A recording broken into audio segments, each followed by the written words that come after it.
In the communities of North Wales, a head teacher isn't just an administrator. They're a constant, a figure of trust, who shapes the lives of one generation after another. For 40 years, one man seemed to be the perfect example of this.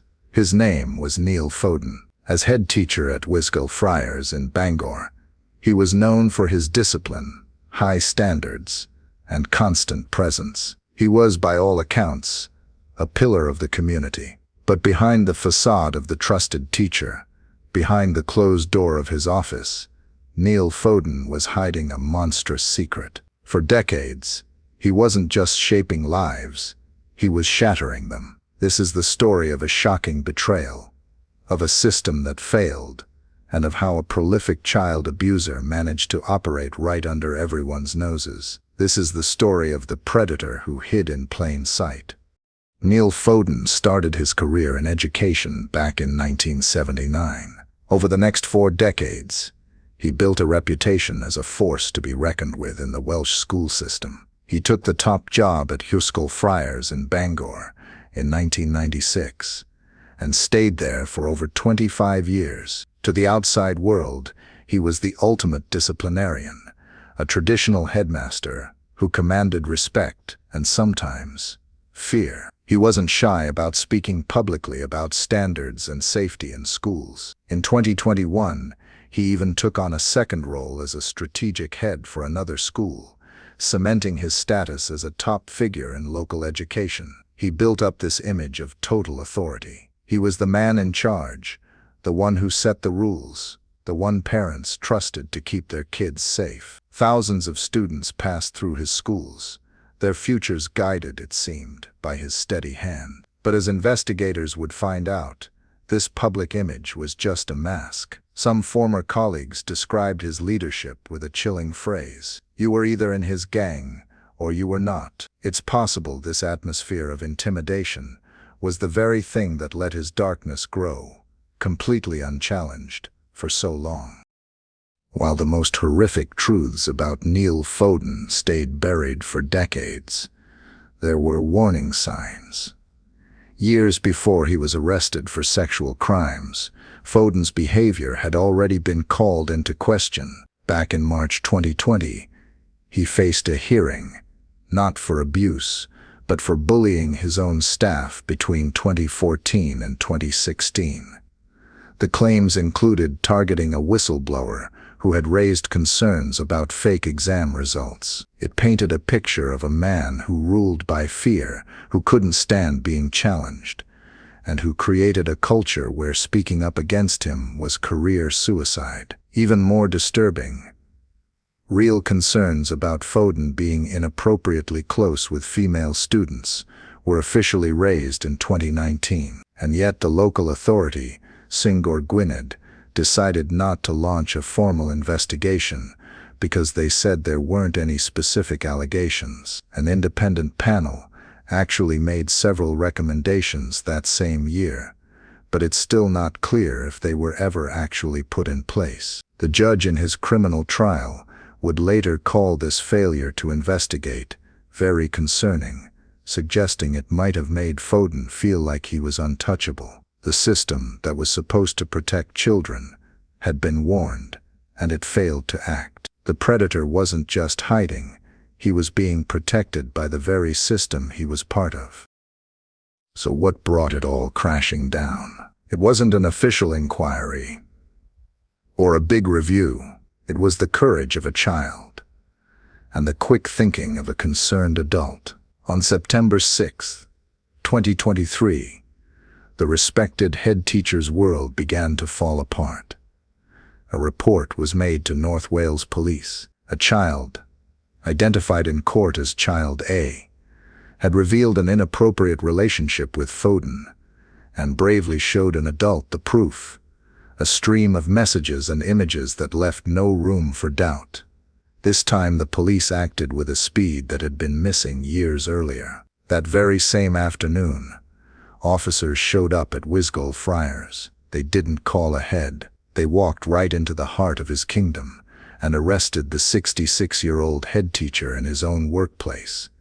the place where he'd held absolute power for more than 25 years. He was taken into custody, and when questioned, he just answered no comment over and over. Just 2 days later, on September 8th, he was formally charged and held in custody. The news sent a shockwave through North Wales. The man trusted with thousands of children was now in jail, accused of the very crimes he was supposed to prevent. For the community, it was unbelievable. For his victims, it was the first sign of justice.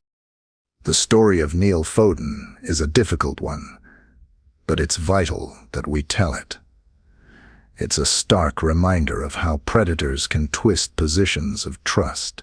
If you believe in the importance of exposing these stories to hold institutions accountable and stop this from happening again, please consider liking this video and subscribing to the channel. Your support helps make sure these critical stories are not forgotten. Neil Foden's arrest was the crack in the dam.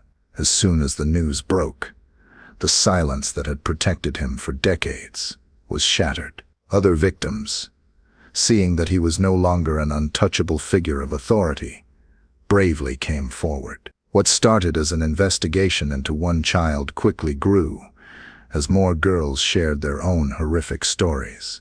The timeline of his abuse, first thought to be recent, started stretching further and further back. The case went to Mold Crown Court, and the charges just kept piling up as more evidence came to light.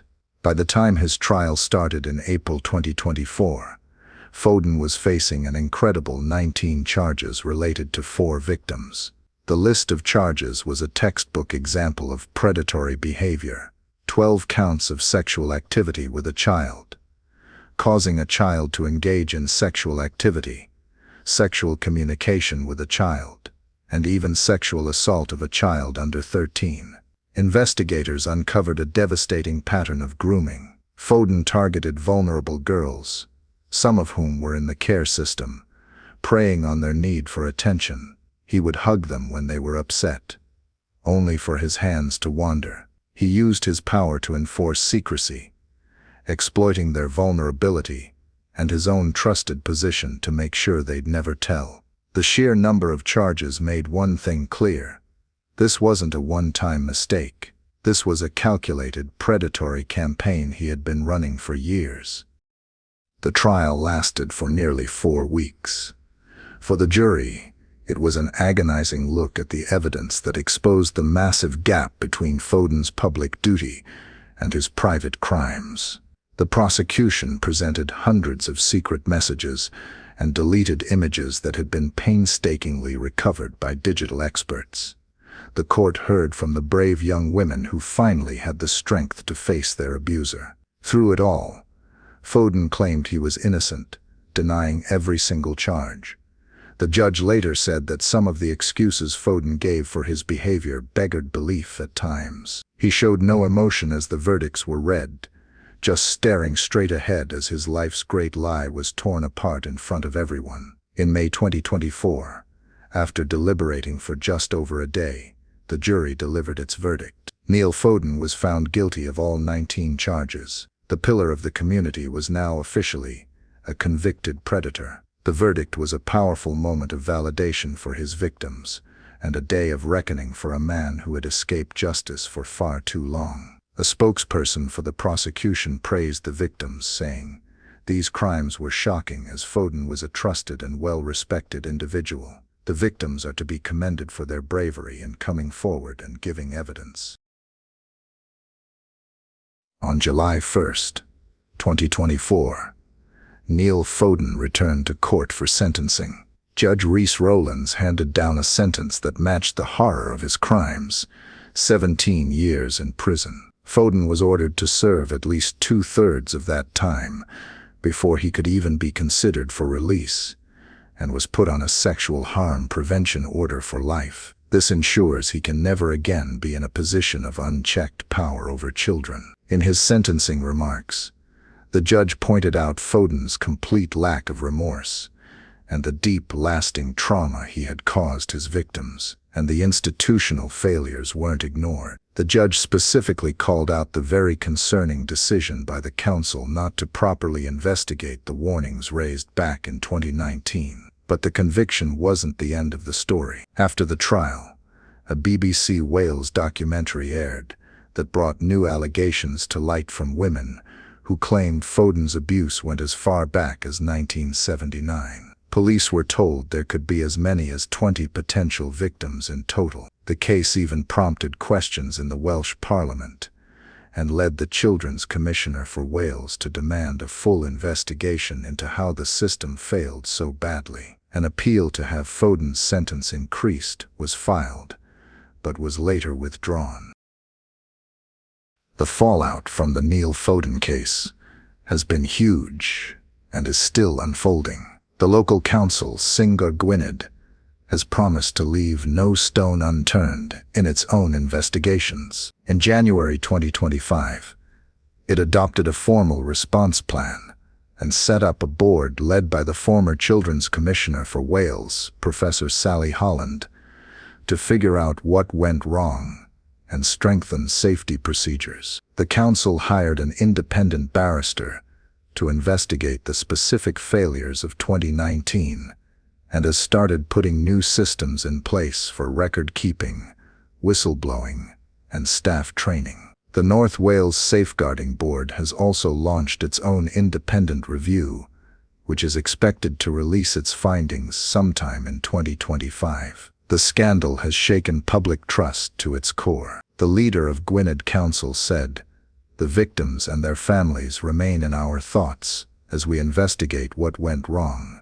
and what more we can do to ensure children are safe in our schools." At Ysgol Friars, several staff members have been suspended, and an interim head teacher was brought in to try and stabilize the school as it begins to heal. How does a predator hide in plain sight for 40 years? The case of Neil Foden gives us a chilling answer. It happens when someone builds such an aura of authority that they become impossible to challenge.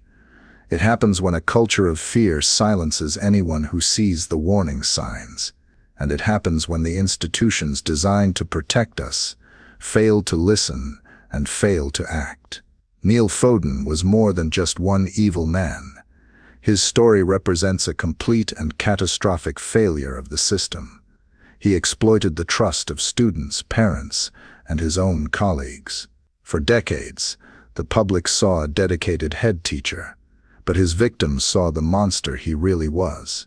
Their courage in finally speaking out is what brought his reign of terror to an end. The challenge now falls to the institutions in North Wales and everywhere to learn from this devastating betrayal and make sure that no child ever has to suffer in silence again.